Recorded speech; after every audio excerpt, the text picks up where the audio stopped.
Hello बच्चों, आज हम डीएवी क्लास 5 साइंस का chapter number 11 our solar system read करेंगे और उसके एक्सप्लेनेशन को समझेंगे। So let's read.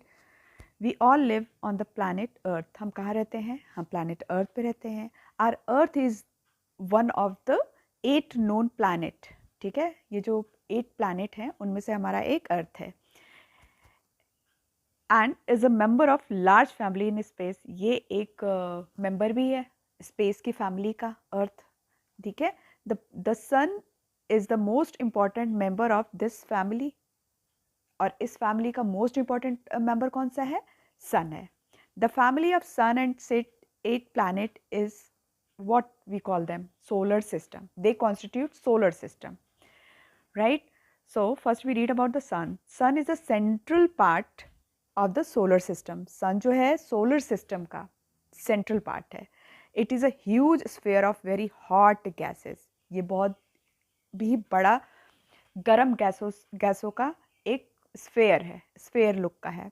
We can think of it as a ball of fire. हम इसको एक बॉल के फायर की तरह भी सोच सकते हैं, आग के गोले की तरह भी सोच सकते हैं। It produce lights of its own. इसकी खुद की लाइट है। It is thus a luminous body. तो ये एक चमकदार टाइप रोशनी वाली बॉडी है। जो ल्यूमिनस ऑब्जेक्ट होते हैं जिसका उसका मतलब होता है उसमें एक चमक है, रोशनी है। It is a very large and massive. ये बहुत ही बड़ा और मैसिव है compare to all other planets. Other planets के कंपेरेटिवली ये बड़ा है और मैसिव है। It appear small. Why it appear small?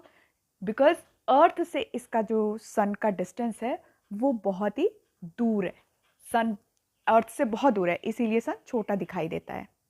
The sun is a source of huge energy. Sun जो है एनर्जी का एक बहुत बड़ा स्रोत है। हम it give out energy in form of heat energy and light.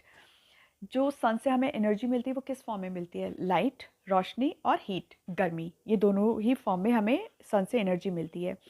We call the energy receive from the sun as a solar energy. और ये जो एनर्जी हमें मिलती है हीट और लाइट की, इसको जो सन से हमें मिलती है उसको हम सोलर एनर्जी कहते हैं। The Earth receive almost of its energy from the sun. Earth जितनी भी एनर्जी पाती है वो ऑलमोस्ट सन से ही पाती है। ठीक, okay. The sun is essential for growth and maintenance of all forms of life on the Earth. Sun जो है बहुत सारे जो अर्थ पे लाइफ है, अलग अलग फॉर्म में लाइफ है, उनके ग्रोथ और मेंटेनेंस के लिए बहुत ज़रूरी है।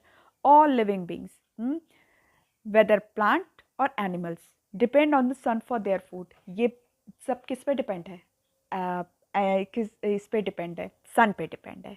प्लांट को फोटोसिंथेसिस करना होता है एंड एनिमल्स को विजन चाहिए होता है। Plant make their food in the presence of sunlight. We all know in photosynthesis sunlight is necessary. All other animal get their food directly or indirectly from the plant. और जितने भी animals है वो directly देख लो या indirectly वो सन पे ही, plant पे ही डिपेंड है। So sunlight is very important. We use solar energy in many ways. हम सोलर एनर्जी को कई रूप में यूज़ करते हैं। कैसे कैसे? As a solar cooker and solar geyser. Solar geyser से पानी गर्म करते हैं और सोलर कुकर में हम खाना बना लेते हैं। Solar cooker is use for what? For cooking, and geyser is for hot water, right? We also have solar cell. हमारे पास सोलर सेल भी होती है। उससे हम क्या करते हैं? सोलर सेल के through these are used in device like calculator and wrist watches. जो हम रिस्ट वॉचेज पहनते हैं या कैलकुलेटर यूज़ करते हैं उसको सोलर एनर्जी से भी चलती है, सोलर सेल से भी। They are also used in man made satellite. Solar energy man made satellite में भी बहुत इंपॉर्टेंट होती है, बहुत इंपॉर्टेंट रोल प्ले करती है। स्पेस वैकल जो हम एस्ट्रोनॉट लेके जाते हैं उनमें भी इनका बहुत बड़ा रोल होता है। They also provide electricity in many remote area. बहुत सारे रिमोट एरिया होते हैं ना, उस वहाँ पे सोलर एनर्जी से ही काम चलता है। Now the do you know box. The sun being so essential for evolution and propagation of life on the earth has been worshipped as a god by almost all the ancient civilization. The Hindu mythology speaks of sun as Surya Deva. सन जो है बहुत ही essential है for what, for the gradual change in the characteristics of different species के evolution के लिए, उनमें क्या changes जो हो रहे हैं ना ओवर अ जनरेशन, उसके लिए, प्रोपोगेशन के लिए। Propagation means the act of reproducing, reproduction जो इससे जैसे चेंज हो रहा है उसके लिए, जो अर्थ पे हो रहा है ये सब चीज़ें, मीन्स मैन आप ह्यूमन बीइंग ले लीजिए, एनिमल ले लीजिए, प्लांट ले लीजिए, इसमें क्या चेंजेस आ रहे हैं, ठीक है, ये इवोल्यूशन हो गया। अब प्रोपगेशन हो गया कि उनका रिप्रोडक्शन कैसे हो रहा है, उसमें क्या चेंजेस आ रहे हैं, ठीक है। अर्थ इसके लिए बहुत ही इसेंशियल है। नाउ अर्थ ये this sun is also worship by all of us as a god, ठीक है। एशियंट सिविलाइजेशन से ही सन को हम एज अ गॉड पूज रहे हैं, ठीक है। हम हिंदू माइथोलॉजी में इसको सूर्य देवा कहा जाता है। You all know it better I think. Now planet are celestial body. Planet क्या है? सेलेस्टियल बॉडी है। सेलेस्टियल बॉडी मीन्स जो कि यूनिवर्स में प्रेजेंट हो चीज़ है, which move around the sun. ये सारे प्लैनेट्स जो हैं सन के अराउंड मूव करते हैं। The movement is known as revolution. जो सन के चारों तरफ प्लैनेट मूव कर रहे हैं इसको रेवोल्यूशन कहते हैं। Each planet revolve around the sun in a definite path, और वो जो मूवमेंट है वो अपने डेफिनेट पाथ में कर रहे हैं। उनकी एक सर्कल होती है, उसी सर्कल में वो मूव करते रहते हैं। The path is nearly circular in shape and known as orbit। और जिस सर्कुलर पाथ में वो रोटेट हो रहे हैं, मीन्स रेवोल्यूशन ले रहे हैं, उसको हम ऑर्बिट बोलते हैं। Orbit of that particular planet. Her planet का अपना ऑर्बिट है। अगर वो अपने अपने ऑर्बिट में नहीं रहेंगे तो एक दूसरे से टकराएंगे नहीं, इसीलिए उनका एक स्पेसिफिक डिफाइंड पाथ है जिसको कि ऑर्बिट बोलते हैं। Planet do not have light of their own. Planets की कोई अपनी लाइट नहीं होती, ठीक है, अपनी लाइट नहीं होती। Their observed brightness is only due to the sun reflection by them. उन पे जो भी ब्राइटनेस है वो कहाँ से है? सन के रिफ्लेक्शन की वजह से है। Now the do you know box. Astronomer Johannes Kepler, a German, found that orbit of planet were not exactly circle as considered by Aristotle and Copernicus। जो एस्ट्रोनॉमर जॉनस कैप्लर थे वो जर्मनी के थे। उन्होंने बोला कि जो सन के चारों तरफ जो वो है, क्या जो पाथ है, जो उनका ऑर्बिट है, वो सर्कल नहीं है। वो कैसा है? उन्होंने बताया है वो एलिप्सिस टाइप का है, ठीक है। इसका शेप कैसा होता है? एग की तरह होता है। एग मीन्स ओवल टाइप का शेप होता है, okay. According to Kepler the path of the planet around the sun its orbit, उनके हिसाब से जो पाथ है, प्लैनेट का पाथ है, जो ऑर्बिट जिसको कहते हैं, is a elliptical in shape with the sun at it focus. वो इलेप्टिकल शेप का है, यानी ओवल शेप का है, like a flattened egg shape का है। Now there are 8 planet in our solar system. हमारे सोलर सिस्टम में 8 प्लैनेट हैं। All this planet are at a different distance from the sun. ये सारे जो हैं डिफरेंट डिस्टेंस पे हैं सन के। The planet of the solar system is increasing order of their distance from the sun is, so first is Mercury, पहले mercury होता है, then Venus, Earth, Mars, here Mars, Jupiter, Saturn, Uranus, here it is Neptune, the last one, right? You can see in the picture they are in a some specific distance around the sun and they are making a elliptical shape, flattened egg-like shape. Now the next period, let us learn more about these planets. So first is Mercury, which is in Hindi known as Budh. So the planet closest to the sun, this is closest to the sun, है.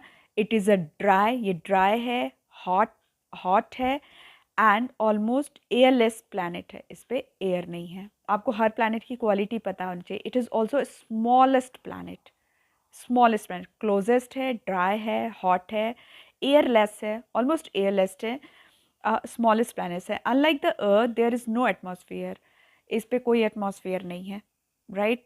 Around the planet, पूरे planet पे कोई atmosphere नहीं है।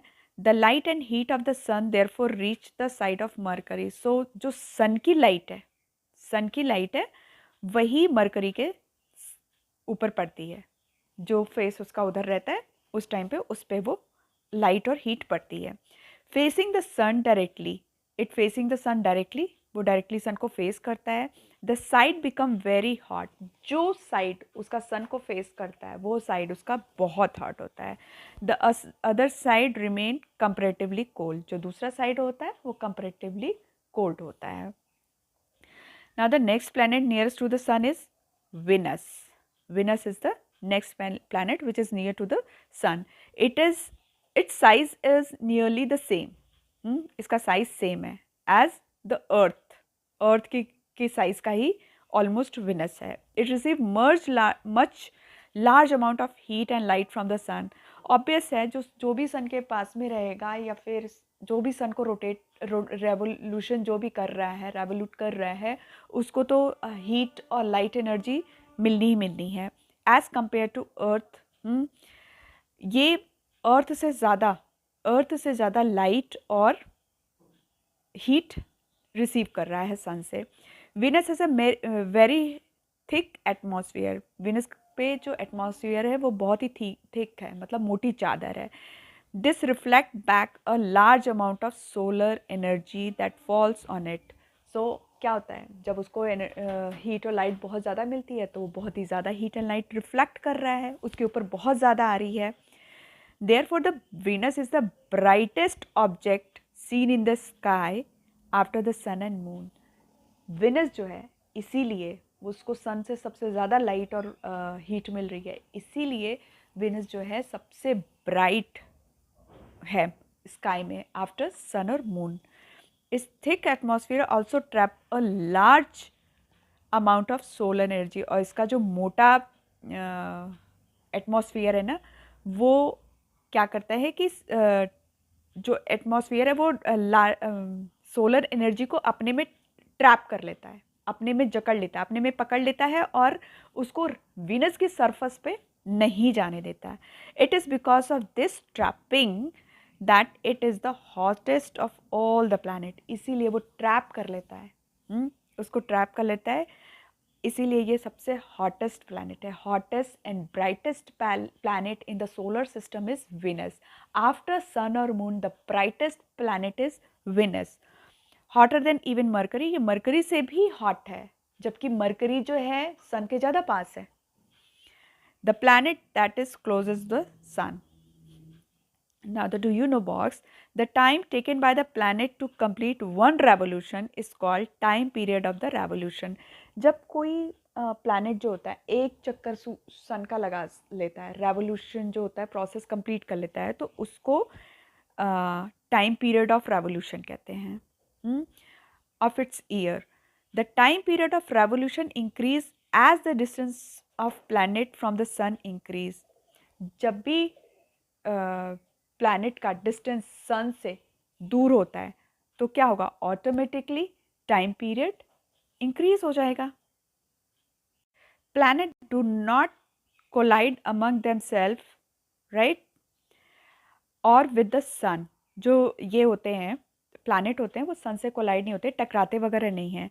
This is because planet are in constant motion around the sun, वो constant motion में रहते हैं इसलिए, and move in the same direction, और वो सेम डायरेक्शन में एक ही ऑर्बिट में घूमते रहते हैं, that are widely far apart, जो कि बहुत दूर भी हैं। सो जो प्लैनेट या सन होते हैं वो एक दूसरे से टकराते नहीं हैं। क्यों नहीं टकराते हैं? क्योंकि वो एक ही ऑर्बिट में ट्रैवल करते हैं, एक ही ऑर्बिट में, एक ही पाथ पे वो रेवोल्यूशन प्रोसेस अपना फॉलो करते हैं और वो कांस्टेंट मूव करते रहते हैं, इसलिए वो कोलाइड्स नहीं होते, टकराते नहीं हैं। Now the next planet is पृथ्वी, अर्थ, हमारी Earth is a third planet in the terms of increasing distance from the sun. Increasing distance, दूरी आप कह सकते हो। पहले मरकरी है, फिर विनस है, अब अर्थ है। The surface of earth as seen by us appear to be flat. Surface of earth कैसा दिखता है हमें? फ्लैट दिखता है। This is due to its large size. क्यों? क्योंकि ये बहुत बड़ा है, अपनी लार्ज साइज की वजह से। From far off space, space से दूर है, ठीक है। The Earth appear like a beautiful blue and green spherical ball. Earth जो है ब्लू और ग्रीन कलर की स्फेरिकल बॉल की तरह दिखता है। This is due to the reflection of sunlight from water and landmarks present on its surface। ये क्यों दिखता है? ब्लू और ग्रीन कलर का क्यों दिखता है? क्योंकि जो पानी और ग्रीन जो हमारी ग्रीनरी है, फॉरेस्ट है, प्लांट हैं, उनका जो रिफ्लेक्शन होता है उसकी तरफ, उसकी वजह से इस अर्थ का सरफेस जो है, या फिर अर्थ का जो स्फेरिकल टाइप का दिखता है, वो ब्लू और ग्रीन दिखता है। Because of this the earth is sometimes referred to as the blue planet. इसीलिए इस कलर का दिखने की वजह से ही अर्थ को कभी कभी हम, या फिर जनरली ब्लू प्लैनेट, अर्थ का नाम ब्लू प्लैनेट ही होता है। Now the next page. The earth complete one revolution around the sun in nearly 365 days। जो अर्थ है वो सन का एक रेवोल्यूशन कितने देर में लेती है? 365 डेज में होती है। इसीलिए हमारा एक साल 365 डेज का होता है। वन रेवोल्यूशन मतलब हमने एक साल कंप्लीट कर लिया। Different season appear on different places on the sun due to the its revolution around the sun. ये जो डिफरेंट डिफरेंट सीजन्स आते हैं ना, वो क्यों आते हैं? वो जो सन का रेवोल्यूशन ले रही है अर्थ, उसकी वजह से आते हैं। जब सन के सामने रहती है तो गर्मी रहती है, और जब अर्थ का पीछे वाला पार्ट रहता है रोटेशन की वजह से, तब ठंडियाँ रहती हैं। आप इस पिक्चर में देखो, जब सन जो है, सन का वाइट वाला पार्ट, आप वाइट वाले पार्ट को समझो कि वाइट एंड ब्लू पार्ट हल्का सा इधर है तो ऑटम है। जब सन का जो पार्ट, ब्लैक वाला पार्ट देखो ये पीछे है ना, इसका मतलब यहाँ पे लाइट नहीं पड़ रही है, इस यहाँ पे विंटर है। जहाँ पे सन फेसिंग होगा वहाँ समर होगा। देखो यहाँ पे समर है, सन फेसिंग है, और जहाँ पे सन की फेसिंग नहीं होगी वहाँ पे विंटर होगा। Now change of season. The Earth not only revolve around the sun, वो सिर्फ रिवॉल्व नहीं करती सन के चारों तरफ, वो रोटेट करती है अबाउट इट्स ओन एक्सिस। जो जिस पाथ पे, जिस ऑर्बिट में वो रहती है, उस पे, जिस एक्सिस पे वो रहती है, उस एक्सिस पे वो गोल गोल रोटेट होती है। It complete one rotation about its axis in 24 hours. और वो अपने एक्सिस पे जब वन रोटेशन कंप्लीट कर लेती है तो कितना टाइम लगता है? 24 आवर्स। तो जो डे होता है, डे नाइट होता है, वो रोटेशन पे डिपेंड करता है, और जो सीज़न होता है वो रेवोल्यूशन पे डिपेंड करता है। जब अर्थ रोटेट हो रहा होता है, और वो सन की फेसिंग, जब अर्थ पे सन की लाइट पड़ती है तो डे टाइम होता है, और रोटेट होते हुए जब अर्थ पीछे की साइड जाती है, हमारी साइड, तो रात हो जाती है, right. During its rotation the side of the earth facing the sun receive light. जब रोटेशन होता है तो जो फेस कर रहा है सन को, अर्थ का part, receive light and appear bright. तब वो लाइट वहाँ पे होती है और वहाँ ब्राइट होता है। This side said to have day. यही मैंने अभी बताया, वो डे होता है। The other half then does not receive light from the sun. दूसरा हाफ जो है, सन की लाइट नहीं मिलती है उसको, तो वहाँ क्या होता है? नाइट होता है। The two half reverse their roles after every half rotation. ये कैसे होते हैं? Every half rotation. जब भी 12 घंटे की दिन होती है, 12 घंटे की रात मानी जाती है। 12 आवर्स वो सन के सामने रहता है, अर्थ का जो पार्ट जहाँ सन के सामने रहेगा वहाँ डे रहेगी, और जो पार्ट पीछे रहेगा वहाँ नाइट हो जाएगी। Earth is a very unique special planet of the solar system. हमारा जो अर्थ है वो सबसे यूनिक और स्पेशल प्लैनेट है सोलर सिस्टम का। It is the only planet that can sustain life on it. Earth ही एक ऐसा प्लैनेट है जिसपे लाइफ है। It fulfil and meets the entire set of condition. इसके ऊपर सारे ऐसे कंडीशंस हैं जो कि इसेंशियल हैं development and sustenance of life, जो भी ज़रूरतें एक लाइफ जीने के लिए चाहिए होती हैं, वाटर, एयर, ठीक है, ये सब क्या है, इसी पे हैं। और एक लाइफ को सर्वाइव करने के लिए क्या कंडीशंस चाहिए होती हैं, these are presence of atmosphere. हमें एटमॉस्फेयर चाहिए, एटमॉस्फेयर की लेवल में हमें डिफरेंट डिफरेंट ऑक्सीजन्स मिलती हैं, तो हमें एटमॉस्फेयर चाहिए। Presence of water on the surface, Earth पे वाटर है। Right size and right distance from the sun, sun से हमारा अर्थ का जो डिस्टेंस है ना वो राइट है, मीन्स बहुत ज़्यादा ऐसी गर्मी है कि ज़िंदगी जी नहीं जा सके, और न ही इतनी गर्म ठंडी है कि हम न रह सकें। Now the do you know box, a day for a planet equal the time taken by it to complete one rotation about its own axis.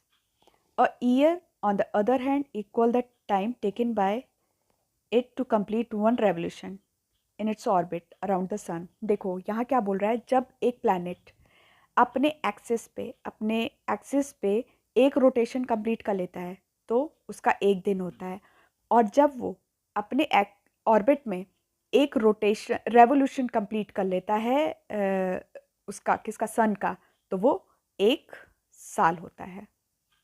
सो बच्चों, ये वीडियो मैं यहीं पे वाइंड अप कर रही हूँ। आगे के पार्ट के लिए आप सेकंड पार्ट देखिएगा।